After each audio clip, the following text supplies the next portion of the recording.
What's going on, everybody, and welcome to another episode of True Crime, Authors and Extraordinary People. Of course, I'm your man, David McClam. Hey, if you guys haven't already, make sure you follow us on all of our social media. One link to a link tree will get you every place you need to go pertaining to the show. And as I always remind you, if you are someone and you know someone who feels like you want to hurt yourself or someone else, please leave this episode and dial 988. It is the suicide prevention hotline. You can text them or call them. They will get you the help that you need. And just in case no one else has told you this today, let me be the first to tell you that I do care and I do need you to be here. There is nothing worth your life. All right, before we get started on today's episode, I have a programming note for you. Season 3 will end on December the 23rd, and then I will return on January the 8th of 2026. As we get close to that date, or on that date, I will tell you some updates that will be coming to the podcast, some new things that we're going to start doing. Just give you a hint that will be around social media and bringing it back and some other things, and how we will do the show starting in Season 4.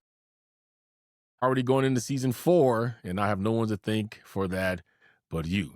But we'll talk more about the end of the year, what the Season 3 brought to us, and what it meant, what we did, all around that December 3rd date. So before we get into today's case, I want to point out some things to be aware of. So these are your trigger warnings. This case will deal with race. It will deal with the stand your ground in this castle law, and it will deal with racism, unfortunately. So let's jump into today's case. So recently, I sat down and I watched the new Netflix documentary called The Perfect Neighbor. It premiered on October 17th, and it is definitely one of the most haunting and thought-provoking true crime stories I've ever seen in a long time.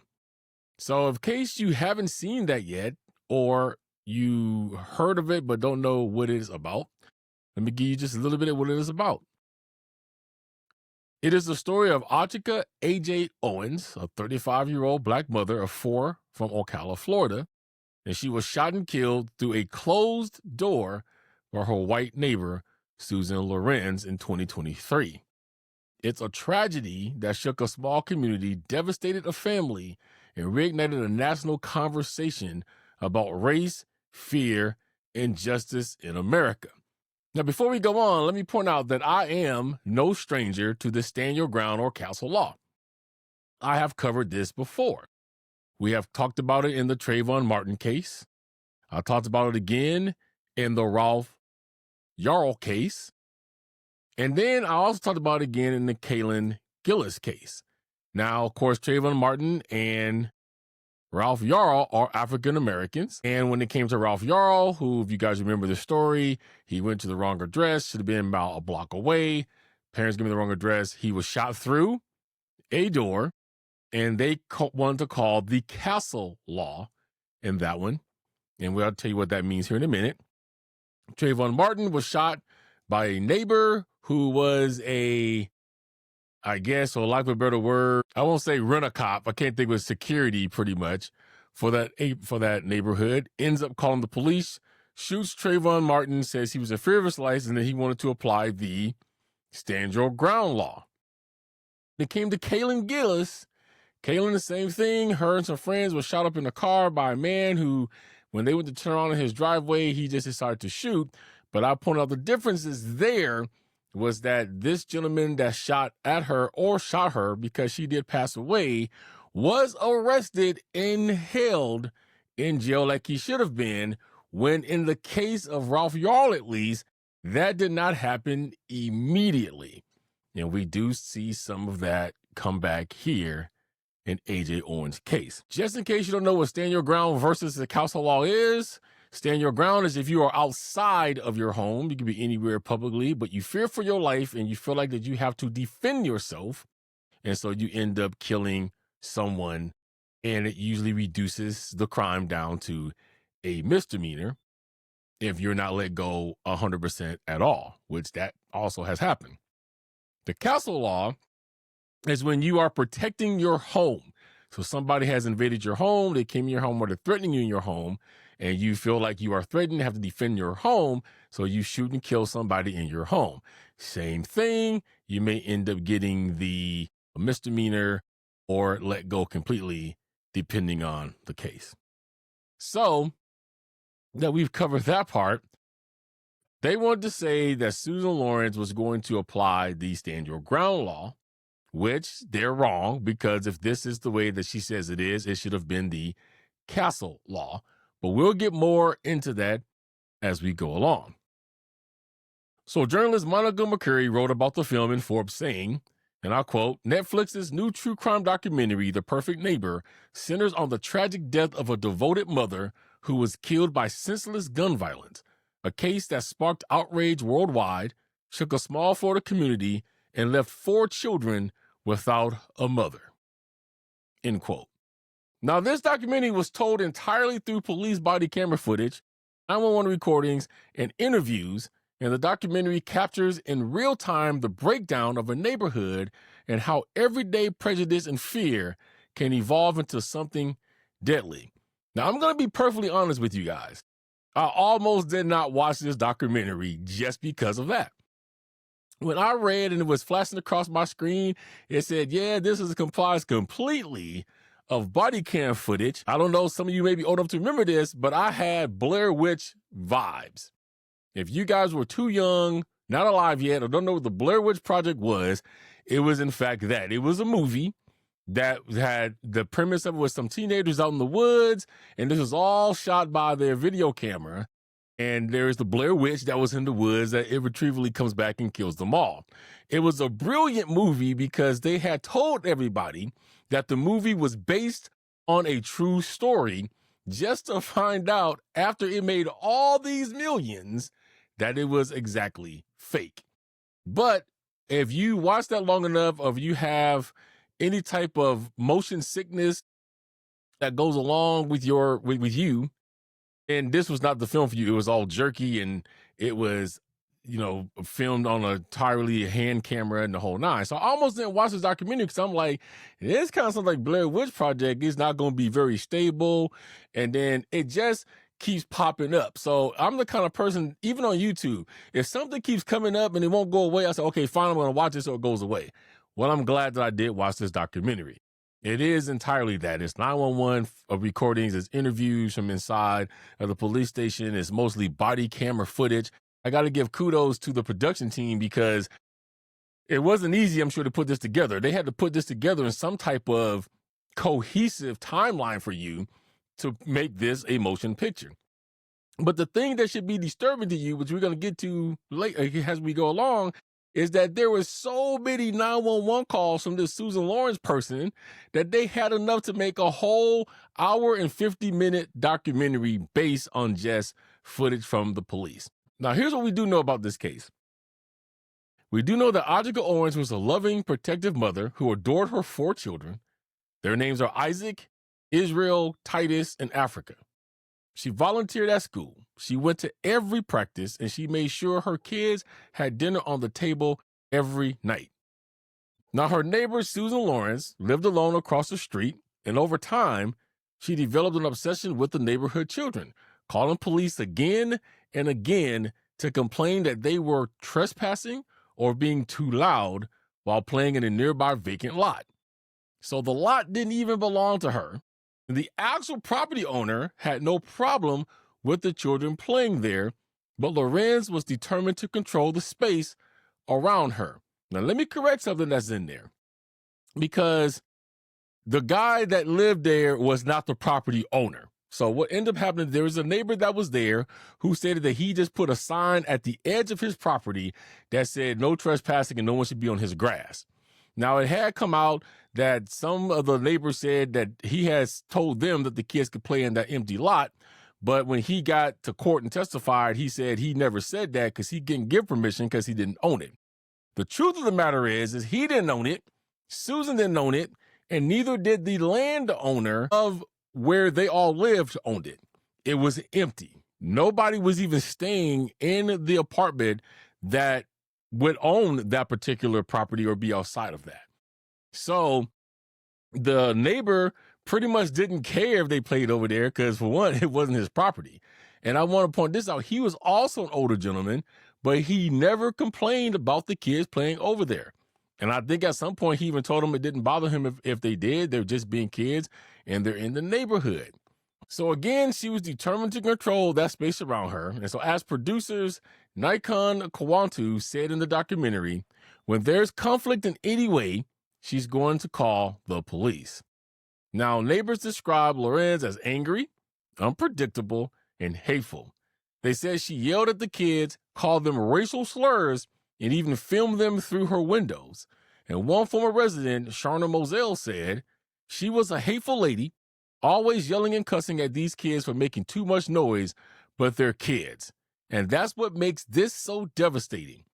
It started as something small, complaints, arguments, misunderstandings, the kind of everyday friction that should never end in death. And let me go back and talk about these racial slurs, because there were many.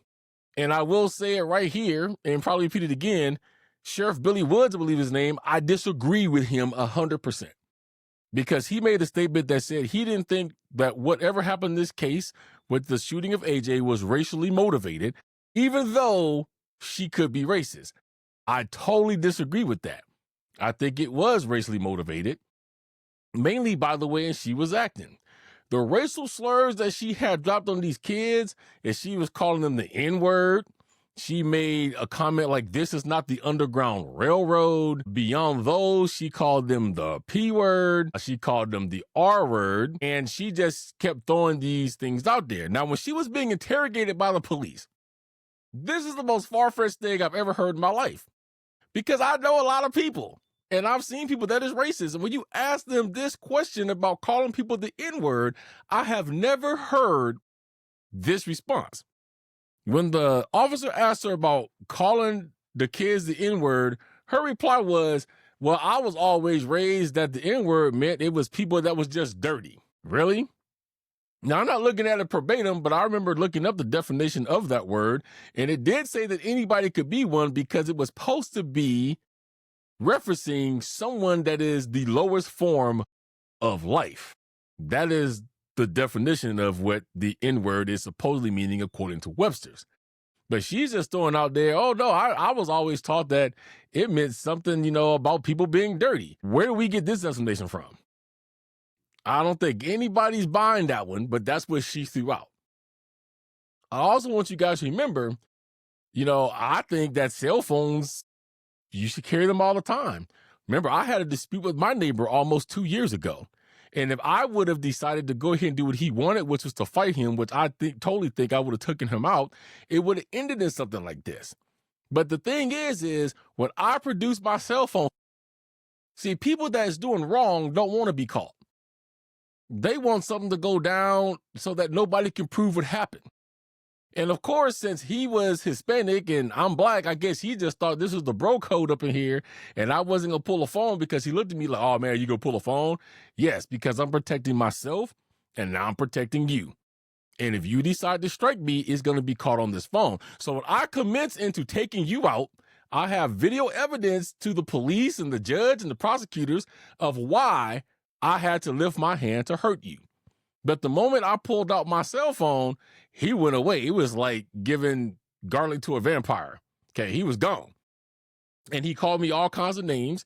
And for days, he tried to goat me into fighting him. He would say things to my daughter when he saw her. He would say things to me. He would call me a P word. He would say I was less than a man because I didn't want to go fight him. So then that leads me to do what I'm going to question why, if all of these things was happening for real around Lawrence's home, why she didn't do the next step what I did.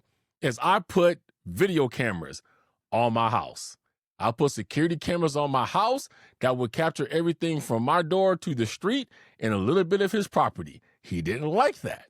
Because now he's on camera, which when he tried to take me to court, which is comical to sue me, I'll tell you that some other time. I ended up on the TV show and the whole nine. But he was shocked that I had produced this footage. He didn't know that this footage had even existed. He didn't know that it was capturing his dad actually showing up, trying to fight me and coming onto my property. When he found that out in court, he turned pale. So why didn't she go put cameras on her house? I still have them on mine. He stays the heck away from my house because he knows that he's being video recorded every time he moves. So if it's true that these kids was doing all of these things and trespassing on her property and causing her all kinds of problems, why did you not put up a surveillance camera? On June 2nd, 2023, AJ's 10-year-old son, Izzy, left his iPad in the field. Susan picked it up, and when Izzy asked for it back, she threw it on the ground, cursed at him, and allegedly threw roller skates at him. So Izzy ran home and told his mother what happened. AJ, fed up, protective, and afraid for her kids, walked to Susan's door to confront her. Now, I want to backtrack and say that it is no longer alleged that she threw the skates, because on the 911 call, Susan herself admits that she did throw the skates, but she won't admit that she threw them at Izzy or the other kids. It's not alleged anymore because she says actually picked up the skates and threw them because in her statement, the kids left the roller skates. She was afraid, I guess, of falling over them. She asked them to move them, and supposedly the kids told her, no, you come out and move them. So she took them and she threw the skates. But it's not alleged anymore. Now, Susan calls 911. And she's saying she was scared. But before officers could arrive, she fired a single shot through her closed front door, killing A.J. Owens in front of her young son. Now, here's the thing you need to remember. On all the 911 calls, there was something that Susan Lawrence has never said before. And on the night of this call that she made before A.J. was shot, she says one thing that we've never heard her ever say before, where she said she was scared for her life or in fear of her life. She has never said that before. Now, she's made mention of other things like people threatened to kill her and all that stuff, but she has never said she was in fear for her life. I want you to hold on to that because I'm going to come back to that in a minute. Now, in the aftermath, witnesses reported that Susan had repeatedly used racial slurs toward the neighborhood children, even calling them black slaves. In her own police interviews, she admitted to using the N-word out of anger. Now, Florida's Stand Your Ground law passed in 2005, and this allows people to use deadly force if they believe they face an immediate threat. But after reviewing the evidence, authorities concluded that Lorenz's actions were not justified. And like I said before, if you know anything about the laws, Stand Your Ground and Castle, there is no way any jury should be able to pass Stand Your Ground because of the fact that AJ was outside of the home and she was locked. Repeat that, locked behind a closed metal door in her house. Stand Your Ground is if they're both outside and you're doing something that makes people in fear for their lives and then they shoot you. This would be the castle law. Now, if you really want to shoot somebody and get away with it, here's what I would have done. If you are banging on my door, because let's talk about that. I didn't write that down in here. Let's talk about that. According to Susan, when AJ came over to her house with Izzy, she was furious. She was like a gorilla. She was banging on the door. She was banging on this metal door so hard that the concrete slab, I guess, that's in between the houses started to shake and her whole apartment is shaking and she's scared. And AJ is yelling and screaming to come outside and talk to her. Now, I'm not going to probably deny that because that's what I would do. I'm going to knock on your door and be like, won't you bring your butt out here? If you yelling and screaming at my kid, you throwing iPads around, you throwing skates, we got to have a conversation. Now, I think what she was in fear of what she thinks might happen if she opened that door. She probably thought that she was going to get snatched out the door. Maybe AJ was going to throw some hands. Maybe she's going to get her butt whipped that day. But I guarantee you, nobody was going to die. I don't know AJ very well, but from the descriptions that I got and from seeing her on the footage that was there on this documentary, yeah, I think she was frustrated. Yeah, I think she was very upset. Yes, I think she was mad. But on top of that, I think that she had her senses about her. I think she knew that if she put her hands on this crazy lady who's proven to be racist right now, that she's going to jail. I think she understood what she had to lose in letting down her children. So I don't believe AJ would have even laid a hand on her. I think that Susan would have tried to make her do so. She seems like that kind of person where she would try to do something to make you do something. She can say, she did it, take her to jail. But I don't think she would ever did that. There may have been some yelling. There may have been some screaming. There may have been, give me my son's iPad back. But I don't think she'd laid hands on her. Here's the other thing you should know. She already called the police. The police was on their way. Go watch the documentary. She called the police before she shot AJ, saying that she was pounding on the door. Now, in the 911 call I heard no pounding going on. But she's on the phone with the police. She's telling the police that she's inside her house and she's locked in the house.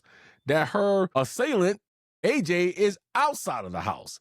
Because I think they asked her some type of question of what was AJ doing now. And she goes, I don't know because I'm inside the house and she's outside. The cops instructed her, lock your doors and your windows, which she replies, I already have. They said, stay inside the house. The police is on the way. Now, understand, when this call comes across the scanner, the police is probably going, oh my gosh, are we sure here again? Because people, again, I'm bringing this back. There were so many calls made within a year or 2 years from this one person that there was enough documented footage to make a whole hour and 50-minute documentary just based on body cam from the police. Even at one point when the police was called out there, one called her a psycho and somebody called her F&B. This just shows you how well this goes. And every time they come out there, they're talking to neighbors, and all the neighbors are saying the same thing.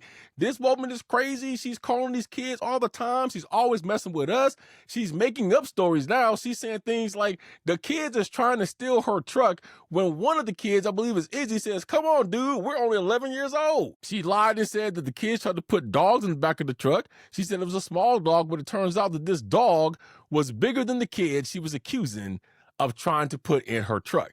This is just the nuisance in which you got. Now, back to what I was saying. So if you're going to try to yell, stand your ground, or castle law in this case, well, I'm going to tell you, I got a gun.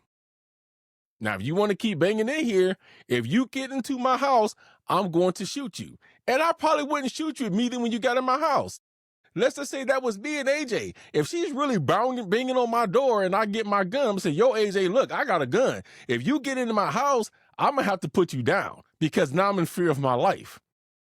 And if she would have got through my door, I don't think I'm going to shoot her immediately. I'm going to say, okay, look, now you're in the house. I'm warning you one time. Stop where you are, back up, get out the house. If you come anywhere near me, I'm going to shoot you. That is within my rights now. Because AJ has pounded on the door so much, I've warned her that I already have a gun. She kept pounding. She got in my house. Now that she's in my house, I'm telling her one last time, you are now in my home. You are now threatening me. I will stand my ground in my castle. If you come forward anywhere near me, I'm going to pop you. Now, unless the person comes in and she's immediately charging me at the time, and I don't have time to say that, I'm just going to shoot. But here's what I'm not going to do necessarily, though. I'm not going to necessarily shoot to kill you. And that's what gets me with these stand your ground and castle laws. If you are the person that has the gun, you automatically already has the upper hand. This means that you are more deadly to that person is to you, especially if that person has no weapon, which AJ had no weapon during or after. So now if you want to be the dum-dum that's going to keep approaching me after I done told you I got a gun, you now see my gun, I'm not pointing my gun at you, then you deserve to be shot. But I'm going to try to take out a leg. I'm going to try to take out a kneecap, maybe an arm. All I want to do is stop you. Because I don't necessarily want you to die, because I want you to go to jail and pay for the consequences in which you have now caused your own self. My last resort would be to kill you. And that would be something like this. Yeah, Your Honor, hey, I didn't really want to kill him. I think that my shot pattern proves that. I tried to shoot her in the leg, But when I shot in the leg, she kept coming at me. So I tried to pop her in the arm. And when I popped in the arm, she was down for a minute, but she came up and now she's really mad. So I had no choice, Your Honor, but to shoot to kill. Stand your ground law, counsel always everyone is done because now that is showing that you had no ill will to kill this person. This person continued till they got into your home and you took them out. Not the case here. AJ was outside banging on the door, according to her. She had not been inside the home yet. She hasn't even tried to break in. Like her attorney said, if breaking in the house is something that she really wanted to do, there was a glass window sliding door right to the left. All you got to do is break that mug, you in the house. Why are you going to try to go through a metal door? But she shoots AJ through a metal door. Can't see her. Her son, Izzy, is with her at the time, which means that you could have missed her since you can't see and totally shot the child. Now we in a whole different dilemma now, right? Because now you going to just shoot the mom, but you end up shooting the kid because you're shooting through a door that is locked, that you're behind, that you are completely safe at this point from anybody doing anything to you, but you fire blindly through a door. No warning, no saying I'm going to shoot, nothing. Could have killed the kid. Now, she was arrested 4 days later and charged with manslaughter with a firearm, culpable negligence, battery, and 2 counts of assault. Let's talk about that because here is now again where race comes into play. And I've said this before when it came to the case of Ralph Yarl. And as tragic as Kaylin Gillis' case was, yes, I was going to do that case anyway, but I did them back to back to show you the difference between a black person getting shot up under Stand Your Ground and a white person getting shot up under the same thing and what happens to the perpetrator in both of those cases. If you remember, in Ralph Yarl's case, the gentleman that shot him did not even get arrested right away. I think that they did carry him in. He got fingerprinted, whatever, got released. He out here just enjoying life, having the woo. And then there was pressure from everybody else that came that they finally put a warrant out for his arrest, which he turned himself in. But I can remember the days, you have to go back and listen to the episode, but that was like 4, 5, 6 days, maybe a week. He out here living free. Now let's look at Kaylin Gillis. Same thing. Gets taken out by a man who just comes out, opens fire on her and her friend's car because they're turning around in his driveway.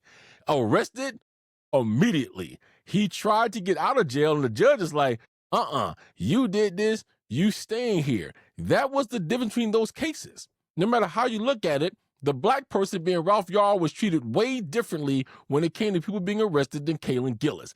Same in this case. The first thing they say to her when they arrest her, if you watch the documentary, is after they come out, after the 911 call is put in by several people now that AJ had gotten shot, they get there and they said, you are being detained, but you're not under arrest. Okay, I'm going to go ahead and say, okay, I'll give the cops a little leeway there only because of the statement that if you're listening, the cop says to her before he says you're being detained, which he says, we don't know what's going on here, so you are being detained. I understand that because since the police just got there, they don't know what's happening. They don't know what took place. They got to have time to put it in place. So yes, it is normal for a cop to just say, I'm detaining you and we're going to put you until I figure out what's going on. Here's where the fault lies though. Now we get Susan Lawrence back to jail. AJ, unfortunately, has been carted off to the hospital and now it has come back that she is unfortunately now deceased. The most heartbreaking part for me in this whole documentary, and maybe it's because I am a father of 6. Maybe it's because that at the time of AJ's death, she was 2 years older than my oldest kid. She'll be 34 on the 8th of November.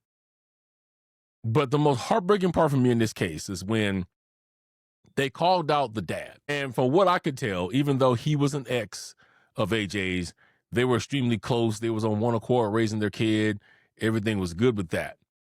They called the dad and said, can you please come out because something's happened and the kids need you right now. So he says, I'm on my way. Dad gets there.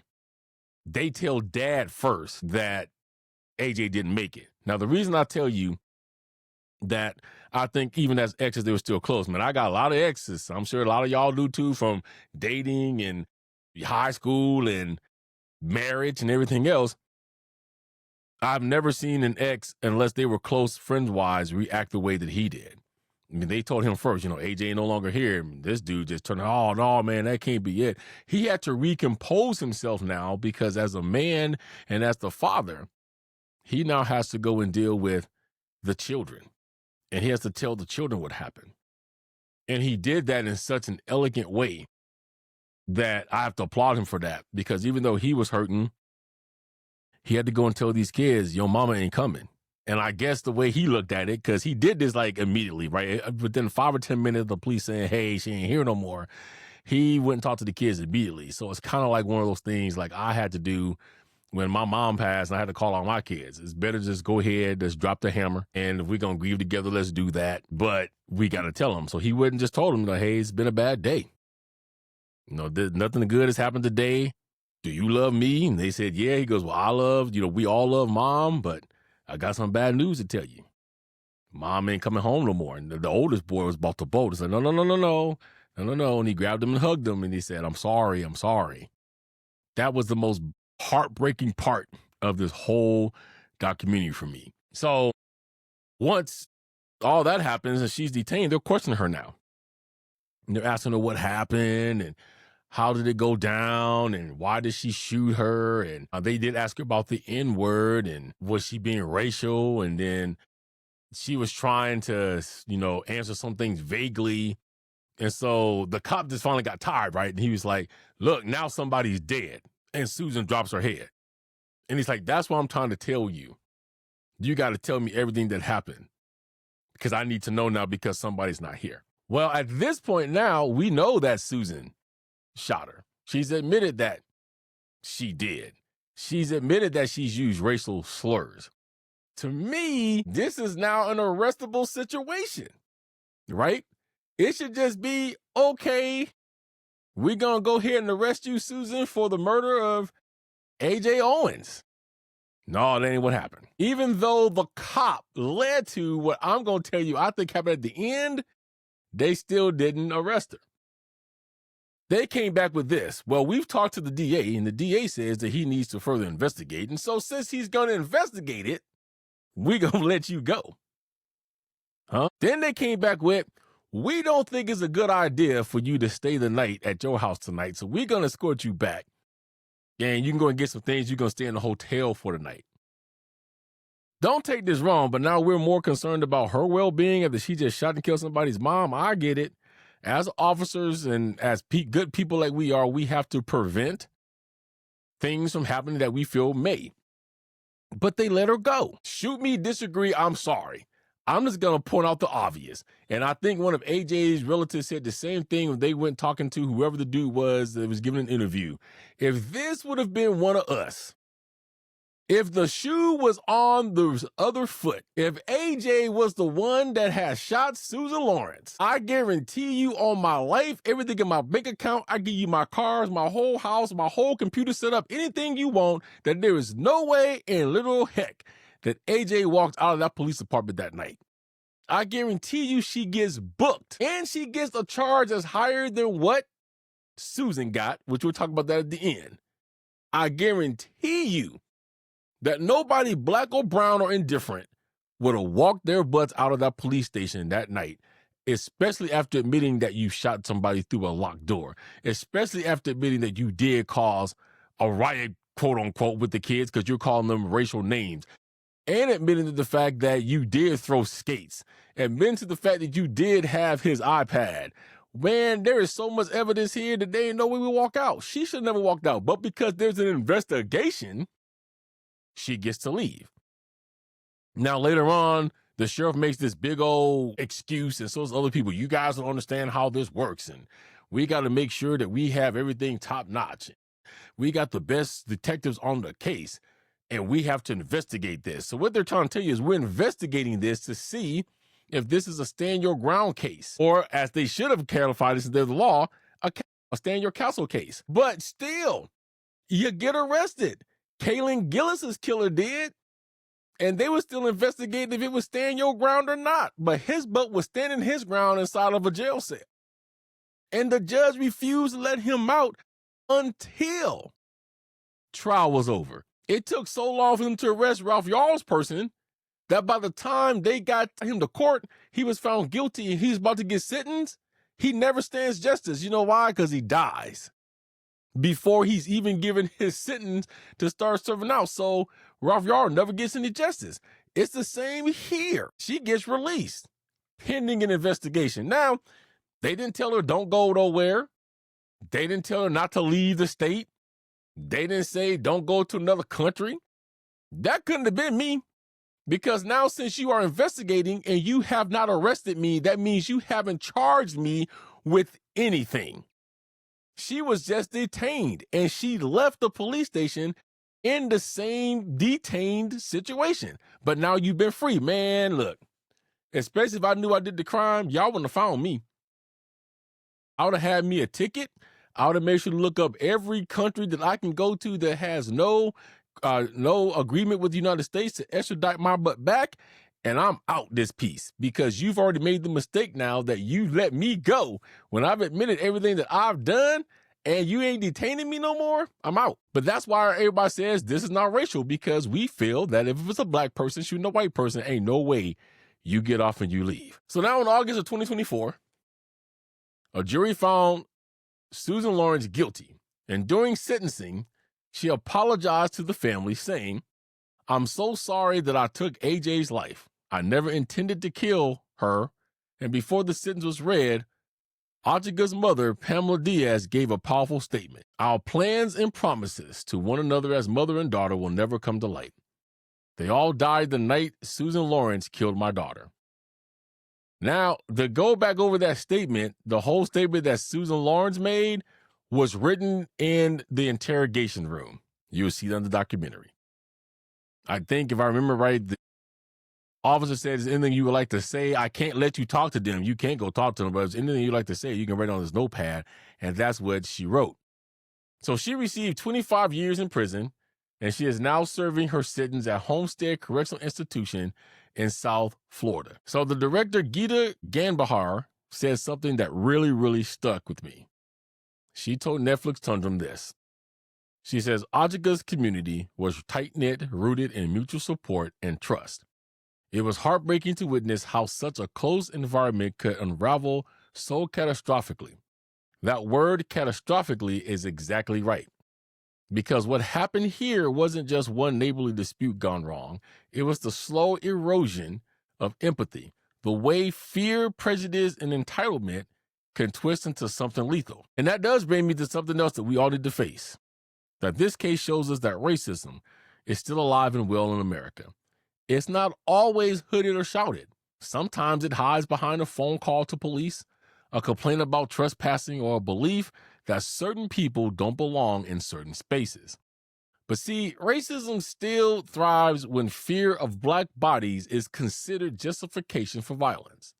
And when laws like Stand Your Ground are more forgiving toward white shooters than black victims, when a woman can call herself the perfect neighbor while tormenting the children across the street, it's alive when we're more willing to believe a white woman's fear than a black mother's right to protect her children. And it's alive when 4 kids are left without their mom, not because of some tragic misunderstanding, but because of the deep systemic biases that still shape how we see each other in this country. Now, if you do decide to watch this documentary, I'm going to tell you off the bat that watching The Perfect Neighbor is not easy, but it definitely is necessary. It forces us to look directly at the things that we'd rather ignore: racial tension, fear-based violence, and the illusion of safety that witnesses too often hides behind. See, Ajike A.J. Owens was a mother, a neighbor, and a peacemaker in her own home. She deserved to live. Her story should make us uncomfortable because that discomfort is where change begins. Now, let me tell you what I think should happen in this case.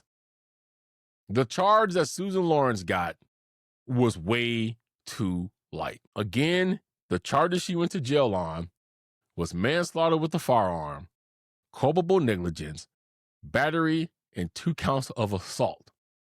The charge I have the most problem with is manslaughter, because I'm going to tell you what I believe happened. And I think that I'm right on, because if you watch the documentary, the cop also alludes to this, and she says, oh, no. I think the whole thing was a setup so that she could try to use a stand your ground defense to get off. She already knew she was going to shoot AJ that night. Let me step back and tell you why I say that. The dispute had happened earlier in that day. I'm going to say probably around that 8 o'clock hour, because by the time they got there, it was after 9. She already knows what the tensions are. She's called the police several dozen times, and each time she calls the police, she is hoping that the police do something, but they can't because nothing has taken place. It was kind of the same thing with her. At one point in the documentary, after the cops come out there several times, you hear one of the kids say, take her to jail, and the cop's like, I'm not taking her to jail. Because this is the problem with American law. You have to call somebody continuously, and they can't do nothing until somebody lays hands, or in this case, gets shot. It's happened to me out here. I've had people threaten me, and I've called the police. Well, until they shoot you, we can't do nothing. So what good is the law in this case? But because they were doing nothing to these children or to AJ or to the rest of the neighbors, this was the last straw for Susan. She had to come up with some way of getting rid of this problem. Now, the cops do ask her, did you do any searches about stand your ground? She says, not until that day. Well, I think that they probably found out that she did. She had looked at what stand your ground law is, how you get away with that, if you have to shoot somebody, whatever. Now she makes that 911 call before she shoots AJ. This should sound familiar to you, because this is the same thing that old boy George did before he shot Trayvon Martin. She calls police, tell the police that she's at the house, banging on the door, and then she uses the one phrase I told you, remember, that she was in fear for her life. No other 911 call out of the dozens that she's made has she ever said that.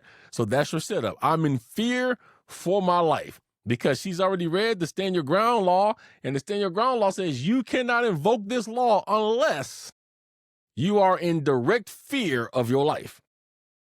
So she tells the police, I'm in fear of my life, which the police says, lock your doors. She says, I already did.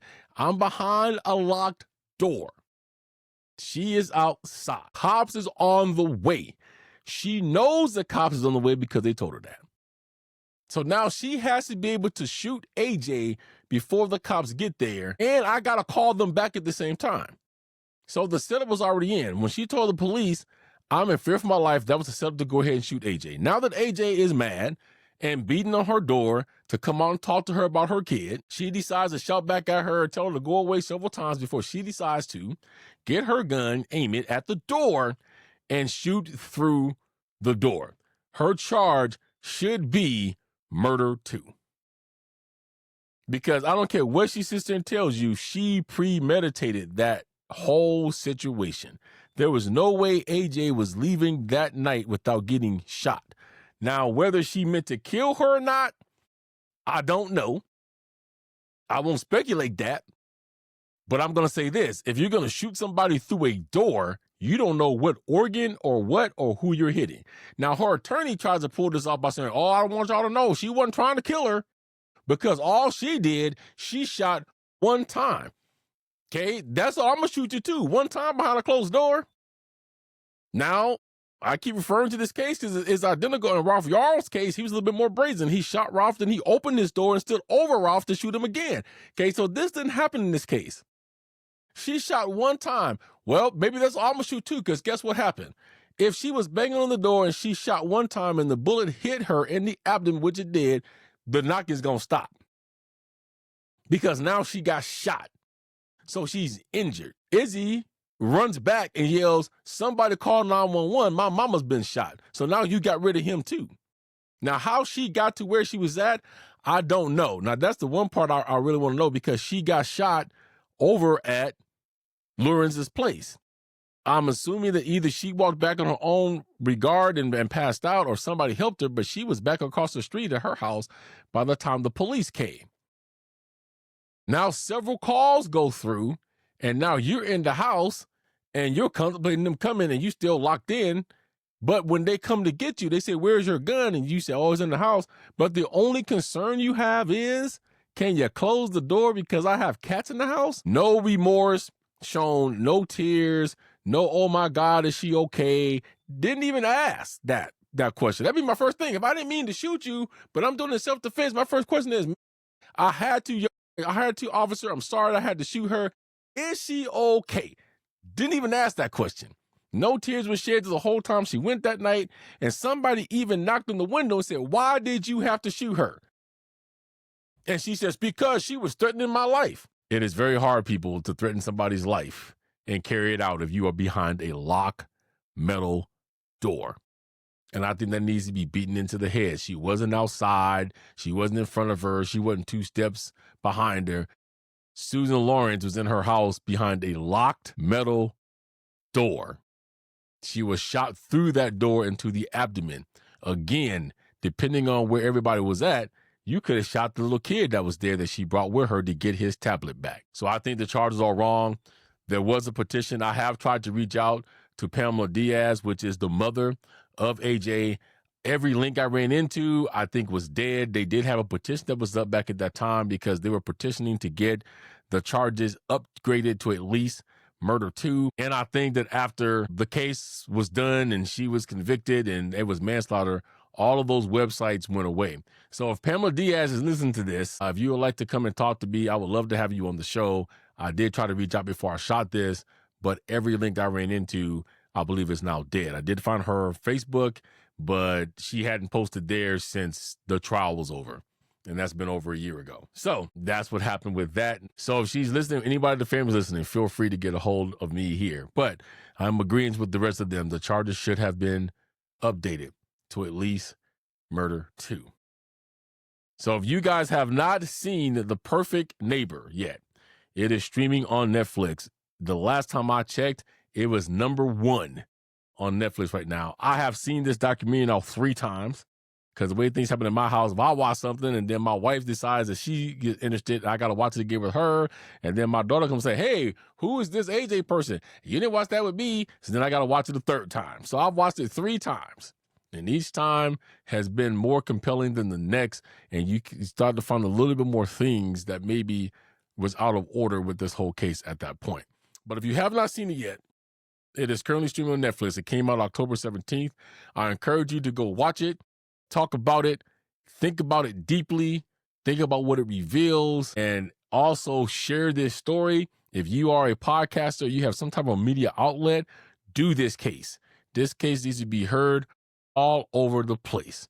And remember that this is not just about one neighborhood, but it's also about who we are as a nation. And this same thing could happen in your neighborhood because racism isn't gone. It's just gotten quieter, more polite, more hidden, and until moments like this rip the mask away, it's going to continue to happen. All right, guys, thank you for joining me for this one. I want to say rest in peace to AJ Owens. She's definitely gone too soon. She should not be in the ground right now, and she should be with her children. So rest in peace to her. Condolences to her mother and the rest of her family. And I want to say also, keep up the good work to now who is her legacy, her kids, Isaac, Israel, Titus, and Africa. You now carry the torch which your mother was and could have been. And like Reverend Al Sharpton said to you guys, now we are here to see you live up to the promises that your mom knew that you could and become what she always wanted you to be. So once again, thank you for joining me for this one. I know you have many choices in true crime and interview podcasts. I am grateful that I am one of your choices. I want you guys to always remember to stay aware, stay compassionate, and stay willing to see the truth, even when it hurts. And remember that you have been listening to the only 3-faceted podcast of its kind. Be good to yourself and each other. And always remember, always stay humbled. An act of kindness can make someone's day. A little love and compassion can go a long way. And remember that there is an extraordinary person in all of us. I'll catch you guys on the next one.